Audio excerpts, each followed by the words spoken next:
जय कालभैरव.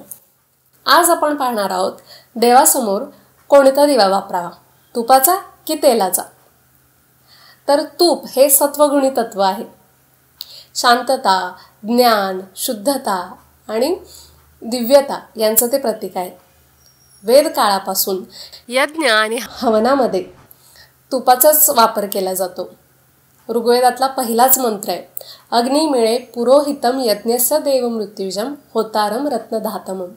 याचा अर्थ असा आहे की मी त्या अग्नीला वंदन करतो, जो देवतांचा देवदूत आहे, जो यज्ञाचा पुरोहित आहे, म्हणजे ज्याच्यामुळे यज्ञ संपन्न होतो, आणि जो देवतांचा देवदूत आहे, म्हणजे जो देवतांना आमंत्रित करतो, बोलावतो, आणि जो रत्न समान म्हणजे समृद्धी, शांतता, आशीर्वाद आणि संरक्षण प्रदान करतो, त्या अग्नीला मी वंदन करतो, असा याचा अर्थ आहे.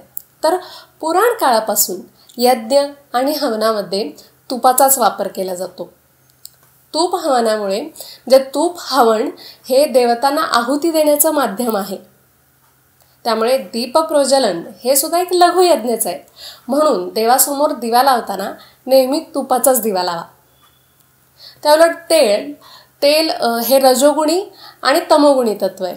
विशेषतः बाजारात हल्ली पूजेचं तेल मागितलं तर तिळाचंच तेल दिलं जातं, पण तिळाचं तेल हे तमोगुणी तत्व आहे. तीळ हे पितरांचं माध्यम आहे. तर श्राद्ध, तर्पण आणि पिंडदान करताना तिळाचाच वापर केला जातो. श्राद्ध कर्म करताना पाण्यासोबत पांढरे तीळ आणि काळे तीळ वापरले जातात. तर तीळ हे मृतात्मा आणि पितृलोकाशी जोडणारं माध्यम आहे. तर पितृकार्यात वापरला जाणारा घटक म्हणजे तीळ आहे. म्हणून तिळाच्या तेलाचा दिवा देव्हाऱ्यात लावू नका. जर तो लावायचाच असेल तर घरामध्ये कुठेही दक्षिण दिशेला तुम्ही तो वापरू शकता. त्याच्यामुळे पितरांना गती मिळते.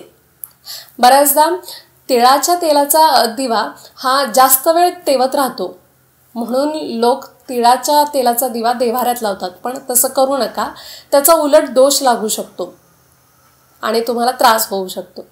त्यामुळे देव्हाऱ्यात नेहमी तुपाचाच दिवा लावा. जय कालभैरव.